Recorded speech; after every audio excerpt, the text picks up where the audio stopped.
पहले हमारे घरों में रामायण का पाठ होता था। रामायण के पाठ के साथ एक पाठ पढ़ता था और फिर उसका महत्व बताया जाता था सरल भाषा में। लोगों को धर्म का ज्ञान था और जिसके पास धर्म है वो आपको कर्म करना सिखाता है, और जो व्यक्ति कर्म करता है उसके जीवन में कभी भी बुरा नहीं हो सकता। ये शास्त्र हमें बताते हैं कि हमें अपने जीवन में कर्म कैसे करने चाहिए। इसलिए जिस घर में शास्त्र नहीं, शास्त्र का पाठ नहीं, वो व्यक्ति, जिसके जीवन में भगवत कथा नहीं, वो व्यक्ति वास्तव में अंधे हैं, और अंधे व्यक्ति को कोई भी किधर भी हाथ पकड़ के ले जा सकता है। बोलना पड़ेगा। क्यों? जब आपका धर्म ही मजबूत नहीं, आपको धर्म का पता ही नहीं, तो कोई भी आएगा आपको कैसा भी ज्ञान देगा और आप उसी के पीछे चल पड़ोगे। लेकिन आपका जीवन बहुमूल्य है, आपका जीवन अनमोल है। परमात्मा ने मनुष्य जीवन आपको दिया है। ध्यान से सुनिए, इस जीवन को पाने के लिए देवता भी तरसते हैं। इस जीवन को पाकर आप केवल संसार का व्यवहार निभाइए, इतना ही नहीं है, संसार का व्यवहार निभाइए, जिम्मेवारियों से मत भागिए, लेकिन जिस काम के लिए परमात्मा ने आपको जन्म दिया है उस परमात्मा को जानने का आपसे सबसे बड़ा धर्म है। और उस धर्म को निभाते हुए अगर लौकिक धर्म, आपके माँ बाप, आपके पति पत्नी आपके मध्य आते हैं तो उन्हें छोड़ दीजिए, क्योंकि प्रहलाद ने भी छोड़ा है। बोलना पड़ेगा। मानव मात्र का परम धर्म है परमात्मा की प्राप्ति, और परमात्मा की प्राप्ति के मध्य जो भी बाधा आए, जो भी आपके भगवान के नाम, भगवान की कथा में बाधा आए, उसे छोड़ दीजिए, उसके लिए आपको पाप नहीं लगेगा। बोलना पड़ेगा हमारा। लेकिन अगर आपके जीवन में भागवत है, आपके जीवन में सत्संग है, आपके जीवन में कथा है, आपके जीवन में हरि का नाम है, तो छोड़ना नहीं है। जो जिस संसार के तुम पीछे भागते वो सब ही तुम्हारे पीछे भागेगा, और परमात्मा भी बाएं फैला के तुम्हारा इंतजार करेगा। लेकिन अवसर को चूकिए मत, जिसको पकड़ना है उसको पकड़िए। देखिए, और भगवान का नाम लेने में ज्यादा कुछ करना भी नहीं है। एक बार बोलना राधे राधे, बताइए क्या लगा? कुछ लगा? स्टंट डल जाएंगे, हार्ट की दिक्कत हो जाएगी, माइग्रेन हो जाएगा, शुगर हो जाएगा, ना तीर्थ पे जा सकते हो, ना हवन में बैठ सकते हो, ना कथा में बैठ सकते हो, ना सत्संग में जा सकते हो, लेकिन चारपाई में पड़े पड़े ये नाम तो ले सकते हो, और पड़े पड़े बोलते रहना क्या? अब कहोगे साधवी जी अगर इतनी बीमारियां हो जाएंगी तो हम फिर राम का नाम लेके क्या करेंगे? राम का नाम आपके शरीर की नेगेटिव एनर्जी को निकालता है।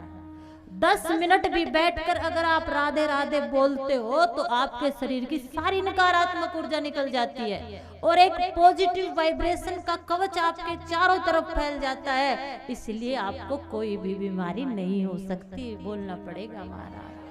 अगर आपका खान पान ठीक है, आपकी संगत ठीक है, और आपके जीवन में भगवत कथा, भगवत सत्संग, भगवान का नाम है, अरे 10 मिनट बैठ के लीजिए, और फिर उठते बैठते, सोते जागते, खाते पीते, आते जाते बोलना पड़ेगा हमारा। जोर से बोलना पड़ेगा, हाथ उठा के बोलना पड़ेगा। आइए, परम मंगलमय भगवत स्वरूप श्रीमद् भागवत कथा को आपने बड़े भाव से सुना है। आपने इस कथा को अपना समय दिया है, लेकिन इस कथा में कही हुई बातों को भी अपने जीवन में अपना लेना, और आपका जीवन धन्य हो जाए, आपका जीवन पवित्र हो जाए। आप अपने जीवन को समझ जाओ, आप अपने आप से जुड़ जाओ, तो जीवन की समस्त समस्याएं दूर हो जाएं। परमात्मा कहाँ है? परमात्मा भी आपके अंदर है, आत्मा भी आपके अंदर है, और उससे मिलने का रास्ता भी आपके अंदर है। सुनाई दिया? उससे मिलने का रास्ता भी आपके अंदर है। कैसे मिलना है? 7 दिन की कथाओं में एक एक बात आपको बता दी, एक एक रास्ता आपको बता दिया, सरल से सरल भाषा में बता दिया। अब मानो तो आपकी मर्जी, और ना मानो तो कुछ तो बोल दिया करो। मानो तो आपकी मर्जी, और ना मानो तो। भगवान के विवाह की कथा को सुन के कल आपने भगवान के विवाह का आनंद लिया। एक होता है ब्राह्मण विवाह, माता पिता की मर्जी के साथ ब्राह्मणों द्वारा जो विधिवत विवाह किया जाता है उसे ब्राह्मण विवाह कहते हैं। एक गंधर्व विवाह होता है, पहले के जमाने में राजा महाराज वो विवाह करते थे। एक राक्षस विवाह करता है, राक्षस विवाह होता है। राक्षस विवाह में जब कन्या की मर्जी नहीं होती, जबरदस्ती उसको उठा के ले जाया जाता है, उस विवाह को राक्षस विवाह कहते हैं। लेकिन सोचिए, आकलन करिए, आपने भी इतना जीवन जिया है, अगर रोटी को एक तरफ से पकाएं और एक तरफ से ना पकाएं तो क्या करेगी महाराज? क्या करेगी? क्या करेगी? पेट में दर्द कर देगी। उसी प्रकार जो शास्त्र विदित है, जो वेद शास्त्र के निमित्त है, जो संसार की परंपरा है, मर्यादाएं हैं, उनको मानने में भी आपकी भलाई है। भगवान का थोड़ा सा नाम आपके जीवन को मंगल में बना देता है। अब आप कहोगे साध्वी जी इतनी लंबी उम्र और भगवान का नाम छोटा सा, छोटा सा, राधे राधे, छोटा ही है ना, बोलना एक बार। उम्र 50 वर्ष की, 60 वर्ष की, 5-7 फुट का इंसान लंबा चौड़ा, वे छोटा सा नाम करेगा क्या? बताऊं क्या करेगा? अगर आपको 10 किलो दूध की दही जमानी है तो जामुन कितना लगेगा? 5 किलो। अरे कुछ तो बोल दिया करो। 2 किलो, कितना सा? इतना सा। कितना सा? इतना सा। इतना सा जामुन 10 किलो दूध की दही जमा देता है। तो बस ये छोटा सा नाम आपका, तो दिमाग में दही चलती रहती है ना, उसको जमा देगा। बोलना पड़ेगा हमारा। अब बोलेगा कौन? आप बोलोगे। अगर दिमाग की दही नहीं जमानी है, जीवन को बर्बाद नहीं करना है, जीवन को अच्छी तरह जीना है, तो इसके सिवा कोई रास्ता नहीं है। और बोलने में चाहता भी क्या है। इसलिए हरि नाम हरेर नाम, हरेर नाम हरेर नाम केवलम। ये हरि नाम ही आपके अंदर छिपे परमात्मा को प्रकट करेगा। एक हीरे का बहुत बड़ा व्यापारी था, बोलना पड़ेगा। वो भादरा में आ गया, किसी भाई के पास एक बड़ा हीरा था, सुंदर हीरा था, उसको लेने के लिए आ गया और चोर को भी पता चल गया। सुख दुख, दिन रात, कुमति सुमिति हमेशा साथ चलेंगे, हमेशा साथ चलेंगे। अगर रात ना हो तो दिन का महत्व ना पता चले, और दिन ना हो तो रात के अहमियत को आप परख नहीं सकते। इसलिए ये मत सोचना कि जीवन में ये दोनों साथ चलेंगे, लेकिन आपको किसको चुनना है, आपको किसको चुनना है, बस आपको इसी बात का ध्यान रखना है। चोर भी आ गया और व्यापारी के साथ हो लिया मित्र बनके, कभी रिश्ते बनके, कभी व्यापारी बनके, कभी अपना बनके। बार बार ये संसार ठगेगा, दुख आएगा, लेकिन उस दुख को, उस सुख को तुम्हें समझना होगा, तुम्हें अपने पराये को जानना होगा, तब जाके इस जीवन का बेड़ा पार होगा।